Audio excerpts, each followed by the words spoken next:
I woke up as the despised side character in a romance novel. The CEO heiress hated me to the bone and was determined to divorce me for her true love. Jake Sanders, if you don't sign these papers, I'll break your legs. I quickly calculated the alimony I'd receive and immediately signed the divorce agreement. Hilarious. Let someone else play the pathetic side character. I just want to enjoy life. When I came to, I was sunbathing on a sprawling estate spanning thousands of acres. It took me a moment to process what was happening. I used to sell sausages for a living, and now I've become the despised side character in some trashy romance novel. According to the book, I had an arranged marriage with the female lead, Sophia Sinclair. I'd been hopelessly in love with her for over a decade, but she didn't love me back. Her heart belonged to her soulmate, Ethan. In the original story, I did everything I could to break them up. In the end, I fell off a cliff and died a gruesome death. The thought made me shudder. The original Jake was just a stepping stone for the main couple's romance. Cannon fodder. If I wanted to survive, I couldn't follow in his footsteps. As I was about to roll over and continue sunbathing, my phone rang. It was Sophia. "Jake Sanders, get your ass over here right now," she snarled as soon as I picked up. Then I remembered. Yesterday, Sophia had asked for a divorce. I refused and, in a fit of rage, even had her beloved Ethan kidnapped. Luckily, Sophia arrived with her bodyguards just in time. Ethan only suffered some minor injuries. Now, she wanted to settle the score with me. After hanging up, I panicked. I'd hurt Sophia's soulmate. She was definitely going to kill me. I had to get out of here. With that thought, I quickly got up and rushed back to the house. The estate was so massive that I was drenched in sweat by the time I made it to the living room. Sophia and I slept in separate rooms. She never let me enter hers, but I knew where she kept her valuable jewelry. The original Jake was only an adopted son of the Sanders family. He wasn't valued and didn't inherit any assets. The measly amount in his bank account wouldn't last long. So, before I fled, I needed to grab some cash. I picked up a sapphire necklace that was clearly worth a fortune. Just a few of these would set me up for life. By chance, I came across a sketchbook. When I opened it, I saw it was full of drawings of Sophia. Jake had given it to her as a birthday gift. The portraits were all of Sophia, starting from when she was a teenager.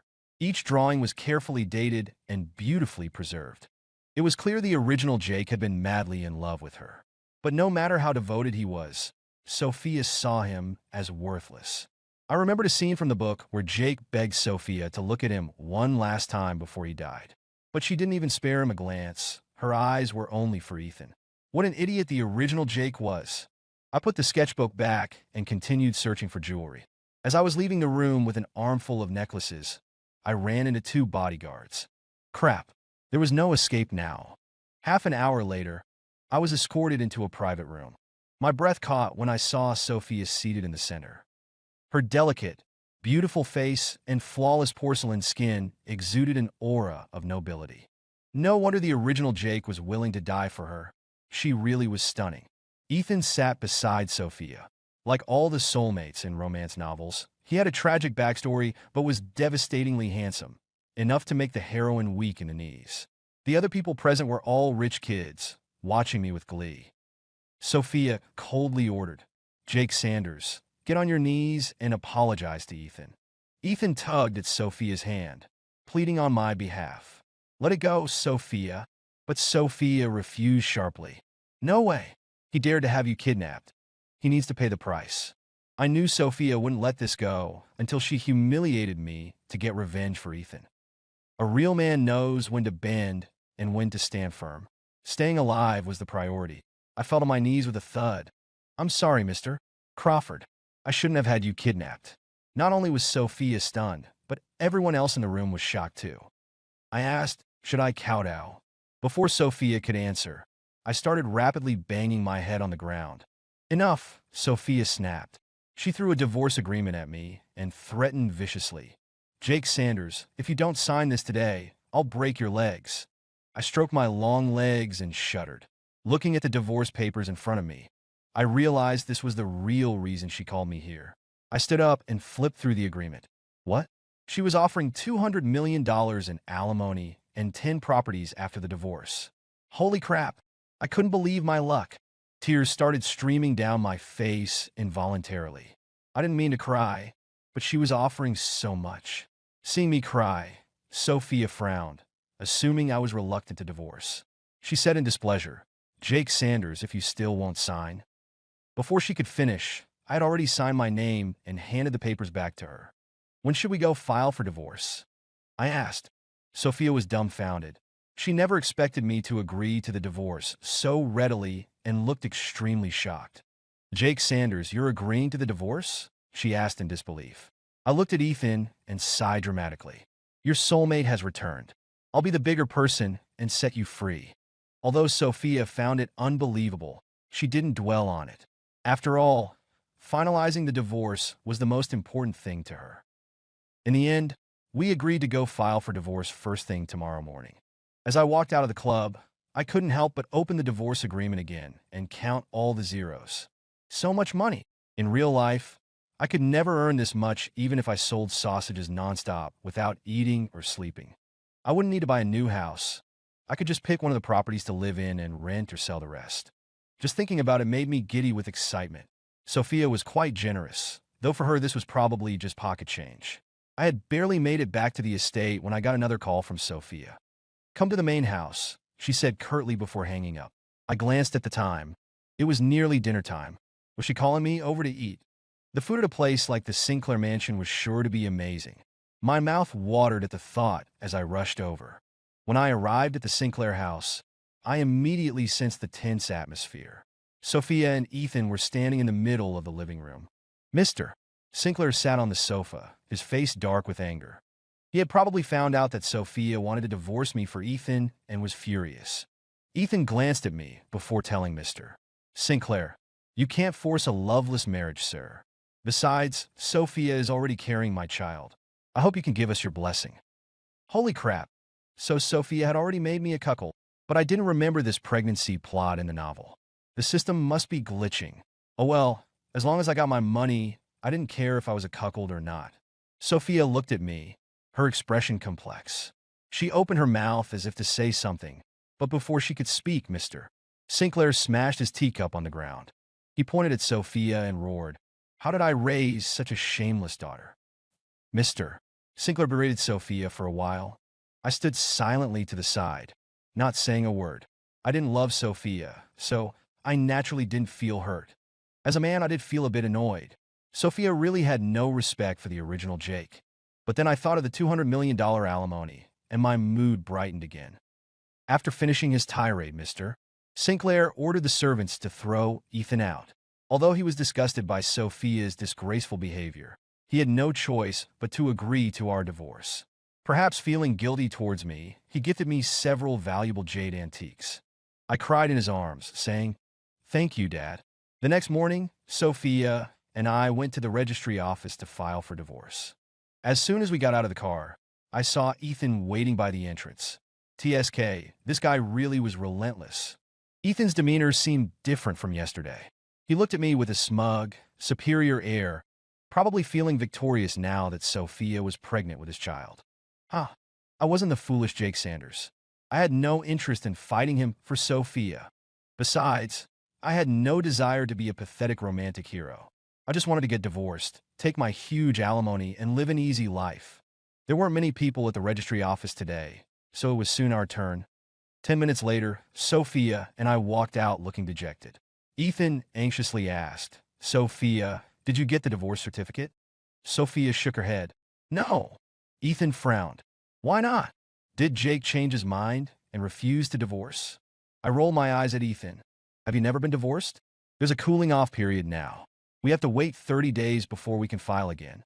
I had only just learned about this cooling off period myself. What a hassle. Because I was annoyed, I didn't notice Ethan's slightly evasive expression. Then Ethan raised his voice and said, "Of course I've never been divorced." I was baffled. Why was he yelling? I couldn't care less if he'd been divorced before. Ethan glared at me angrily. "Jake Sanders, I'm warning you. When the time comes, you'd better show up to finalize the paperwork. Don't even think about changing your mind." I laughed coldly. "Sure, I'll be a dog if I don't go through with the divorce." Hearing this, Sophia's face turned green with anger. I couldn't care less if her face was green or red. I strode away without a backward glance. To avoid any hiccups with the divorce that might affect my alimony, I made sure to appear in front of Sophia every day. I wanted her to despise me, and I figured I might as well see if I could squeeze a bit more out of her. After all, I'd suffered through years of unrequited love for her sake. It was only fair to get some more material compensation.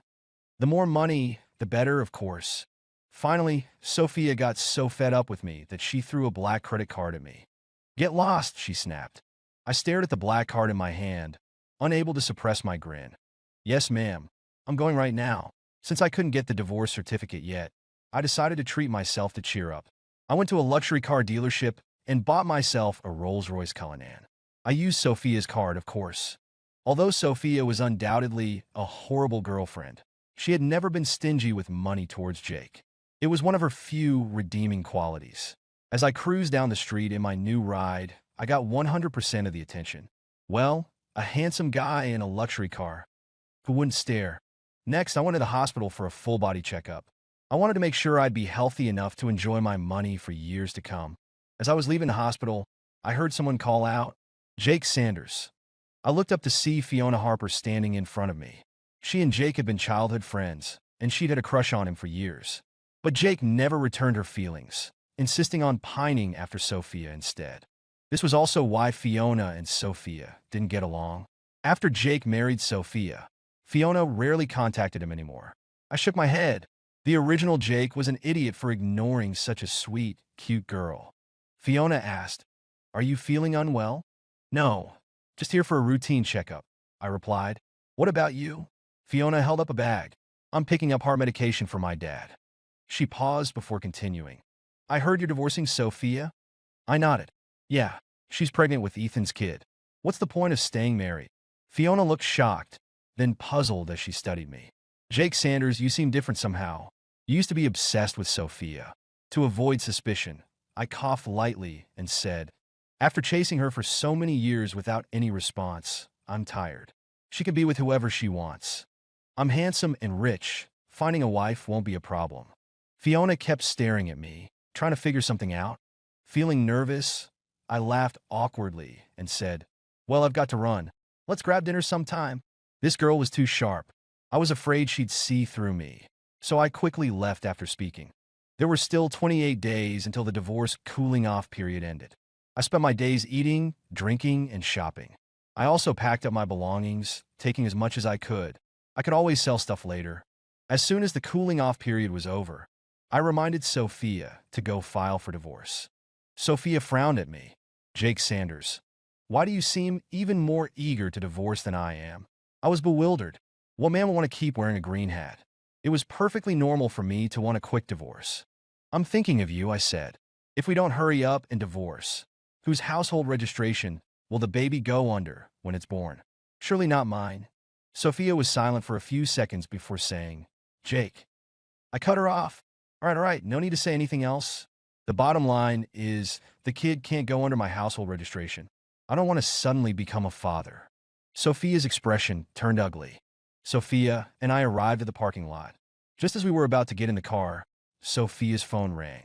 I don't know what the person on the other end said, but Sophia's face darkened considerably. After hanging up, she grabbed me and demanded, her face tense, "Ethan is missing. Did you do something? Where did you take him?" Ethan was missing. I quickly shook my head. "It wasn't me." Sophia didn't believe me. "Impossible. You must have hidden him away because you don't want a divorce. Jake Sanders, you're so despicable." Me. The old Jake had indeed hurt Ethan before, but I was Jake now. I was busy making money. Who had time for evil deeds? But I also didn't want anything to happen to Ethan, or Sophia would definitely blame me. "How do you know he's missing? Are you sure you've looked everywhere?" I asked. Sophia glared at me fiercely. She had planned to have lunch with Ethan, so she sent someone to pick him up an hour ago. But they couldn't contact Ethan or find him anywhere. I thought for a moment and said, "Take me to his place. Maybe we can find some clues." Sophia stared at me for a while. "Jake Sanders, if anything happens to Ethan, I won't let you off the hook." I couldn't be bothered to argue with her now. Finding Ethan was the priority. When we arrived at Ethan's place, I looked around but didn't see anything unusual.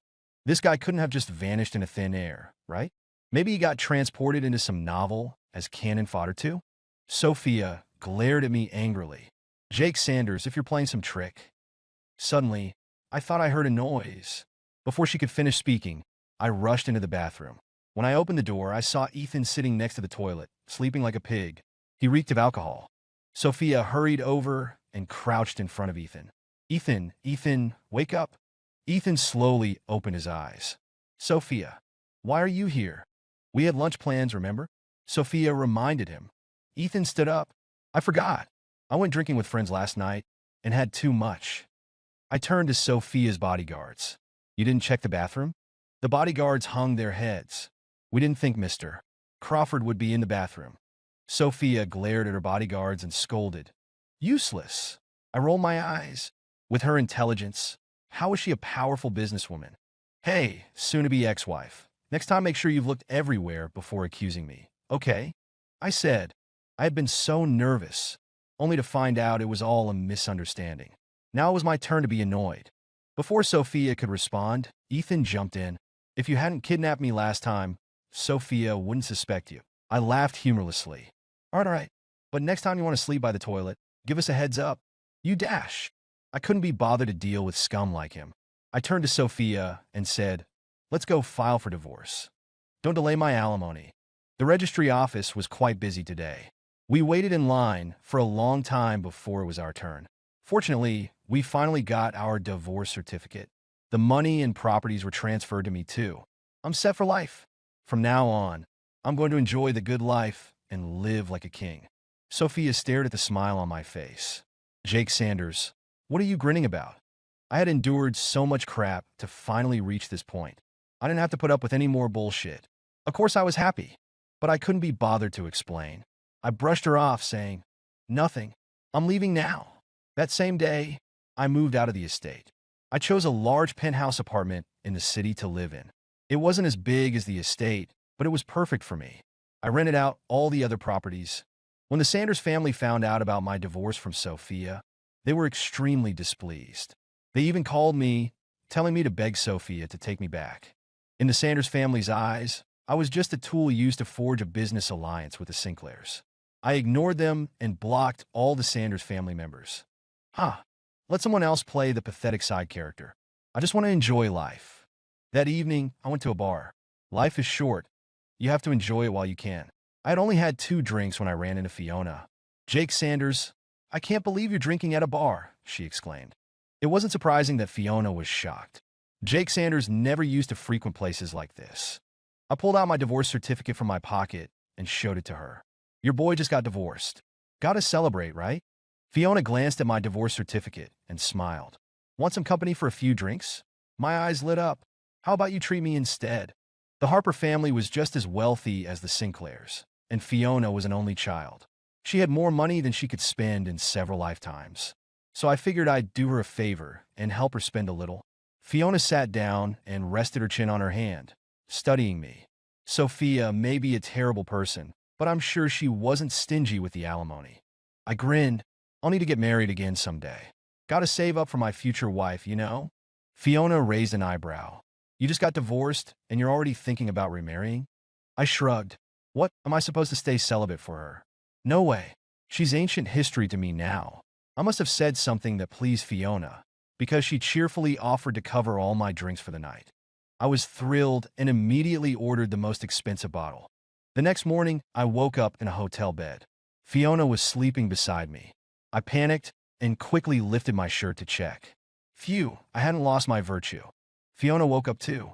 She glanced at me and complained, if you can't hold your liquor, don't drink so much. It was such a pain to carry you. You're so heavy. She shook out her arms as she spoke. So I had gotten drunk last night, and Fiona brought me to a nearby hotel. She was worried I might throw up, so she stayed to keep an eye on me. Then she fell asleep too. I looked at Fiona and chuckled. She was much more reliable than Sophia. I remembered one time when Jake had a big fight with Sophia and got completely wasted. Sophia was so angry she had her bodyguards throw him out. He ended up sleeping outside the estate gates all night. After that incident, Jake swore never to drink again. Fiona and I freshened up and checked out of the hotel. As soon as we walked out of the hotel entrance, I spotted Sophia in the distance. Ethan stood beside her in a sleek suit, looking quite dapper. Sophia was probably seeing off a client. This was one of the Sinclair Group's hotels. Fiona thought I hadn't noticed them. She nudged my arm, gesturing for me to look over. I shrugged. A good ex should be like they're dead. No need to say hello. As a minor character, I was no match for the main couple. It was better to stay far away from them. Sophia's gaze lingered on me for a few seconds. Then she turned and said something to Ethan. His face clouded with anger, but he got in the car and left alone. Sophia walked over to us, her expression stormy. I need to talk to you alone. Before I could speak, Fiona told me, I'll wait for you in the car. She walked towards the parking lot. I asked, what is it, Miss Sinclair? Sophia stared at me with piercing eyes. What's your relationship with Fiona Harper? I really wanted to roll my eyes. As my ex-wife, what right did she have to question me? I said lazily, whatever relationship you think it is. Sophia seemed to notice my attitude was different from before. She pressed her lips together and said, I'm not pregnant. She wasn't pregnant? So that was just a tactic Ethan used to get Mr. Sinclair to agree to our divorce. But so what? Her heart had always belonged to Ethan. Pregnant or not didn't make much difference. I made a non-committal sound. Well, then you and Mr. Crawford should work hard at it. Try to get pregnant soon. Sophia froze, looking at me in disbelief. What did you say? I found her reaction amusing. How many ex-husbands were as generous as me? What was she unsatisfied about? Haven't you always wanted to be with Ethan? Now you finally can. I'm happy for you guys. Sophia fell silent. I thought she had nothing left to say and was about to leave when she called out, Jake. I turned to look at her. Anything else? Although I didn't show obvious impatience, my meaning was clear. Sophia's expression was strange as she looked at me. Let me drive you home. I waved her off, pointing to the car ahead. No need.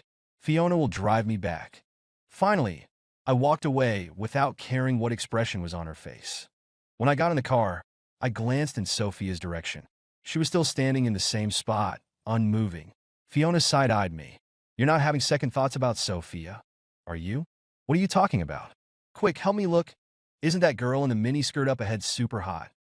I rubbed my eyes. I'm still not fully sober. Can't see clearly. Fiona rolled her eyes at me. I thought you were still hung up on Sophia. Turns out you've already moved on to ogling other women. I'd have to be crazy to still be hung up on Sophia. She's bad luck for me. Maybe Jake even died because of her, which is how I ended up here. Fiona couldn't help but laugh. I looked at her. You know, this girl was quite pretty when she smiled. Life was great after that. I even went traveling for 2 weeks and broadened my horizons. I finally understood why so many people wanted to be rich. Living the easy life was incredibly comfortable. When I got back, Fiona came to visit me at home. She also brought some news. Apparently, Ethan had already married a rich older woman abroad. Later, when that woman found a younger, more handsome guy, she dumped Ethan.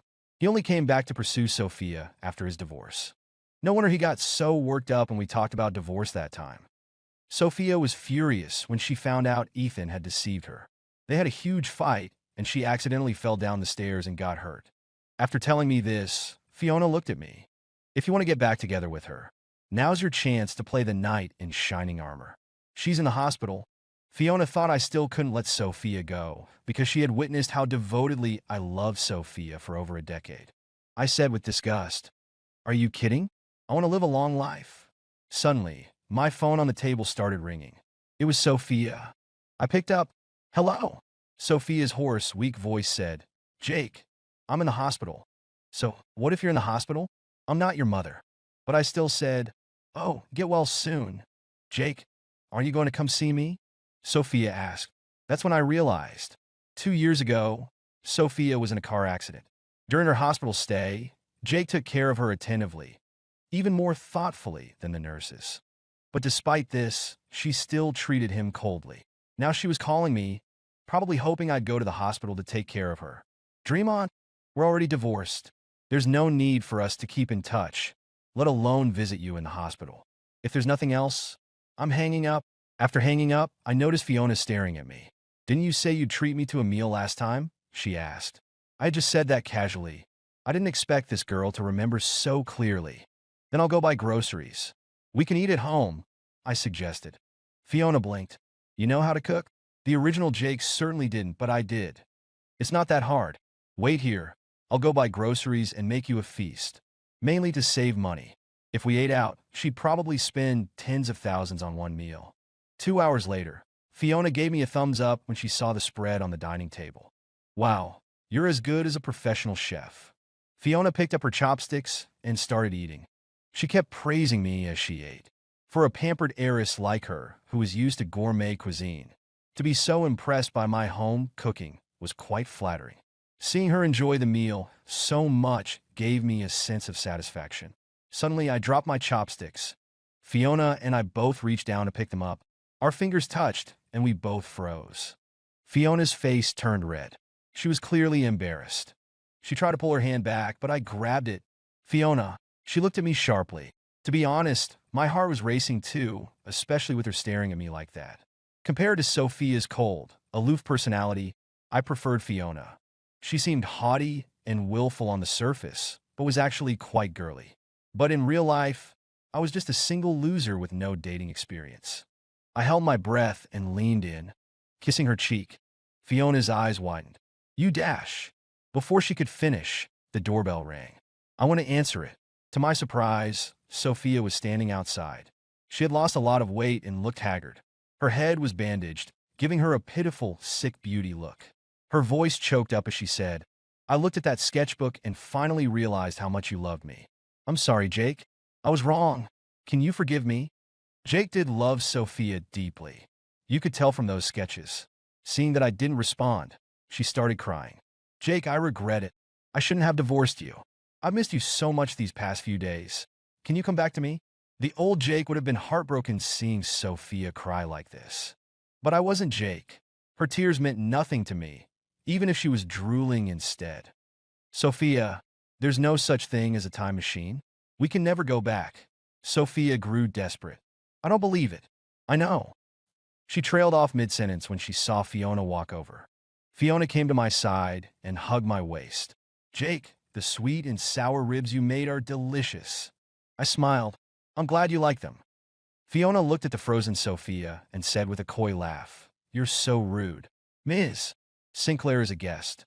Aren't you going to invite her in? Sophia's face turned white. She gave me a hurt look before turning and running away. I watched Sophia's retreating figure. I never thought the female lead would have a day like this. How the tables have turned. Fiona pinched my waist and said huffily, What's with that expression? You just kissed me earlier. Don't tell me you're going to back out now. I snapped out of it and patted her head. What are you thinking? I was afraid you wouldn't want me. Fiona's face turned bright red. The next moment, she buried her face in my chest. I wrapped my arms tightly around her. You know, this girl had a nice soft body. It felt good to hug her. After Fiona and I became official, she took me to meet her parents. Knowing Mr. Harper had heart problems, I bought some health supplements as gifts. Mr. and Mrs. Harper really liked me. They didn't mind at all that I was divorced. They even asked when we planned to get married, since Fiona wasn't getting any younger. I held Fiona's hand and said, Next month. Mr. and Mrs. Harper beamed with joy, repeatedly saying how wonderful that was. We chatted for a while longer before the elderly couple went upstairs. Fiona looked at me and asked, You told my parents we're getting married next month. Are we? She trailed off, staring at the diamond ring in my hand. I had bought the ring before coming to the Harper house. I didn't want to miss out on Fiona, so I wanted to get married soon. I looked at her solemnly and asked, Fiona, will you marry me? The diamond was 10 carats, very flashy. I may be a bit stingy, but I wouldn't skimp on marrying my wife. Fiona was so touched she started crying. I smiled and wiped away her tears. But Fiona swatted my hand away. I froze, then heard her say, Stop wiping my tears and hurry up and put the ring on me. I laughed. She was afraid I'd change my mind and run off. I slipped the ring on her finger. Fiona hugged me excitedly. I hugged her back tightly. Getting married next month was a bit rushed. I needed to start preparing for the wedding right away. The next morning, I accompanied Fiona to try on wedding dresses. After picking out a dress, Fiona went to change. I sat on the sofa waiting. Suddenly, I felt someone staring at me. I looked up. Sophia was looking at me. Are you really marrying Fiona Harper? She asked. I nodded. Yes, we've already set the date. Sophia's expression turned pained. Can you not marry her? I. Sophia. I interrupted, looking her in the face. You don't love me. You're just feeling possessive because you see me with someone else. If she hadn't found out Ethan deceived her, she wouldn't have thought of me at all. Sophia denied it tearfully. That's not true. I always thought Ethan was the one I loved, but after the divorce I realized I regretted it. I can't bear to be without you. I do love you. I didn't want Fiona to come out and see Sophia here ruining the mood, so I said bluntly, even if you regret it now, it has nothing to do with me. Sophia, I only want to be with Fiona now. Tears spilled from Sophia's eyes. I added, look, I don't even feel anything seeing you cry now. Don't you understand? I don't love you anymore. Sophia's body stiffened. She bit her lip and turned away silently. Outside, a sudden downpour had started. Sophia walked out into the rain without an umbrella, letting herself get drenched. She looked utterly dejected and miserable. I had never seen Sophia like this before. She had always been proud and imperious, but I felt nothing watching her. Fiona came out in her wedding dress, nearly blinding me with her beauty. Babe, you look stunning. Absolutely gorgeous, I said. Fiona smiled shyly. You're such a sweet talker. I pulled her close. I'm telling the truth. To me, Fiona was the woman I should love. Soon, our wedding day arrived. Fiona and I were both excited and happy. After the ceremony, as I was carrying Fiona out to head home, I thought I glimpsed Sophia in the crowd, but I couldn't be bothered with her. I looked down at Fiona in my arms and broke into a joyful,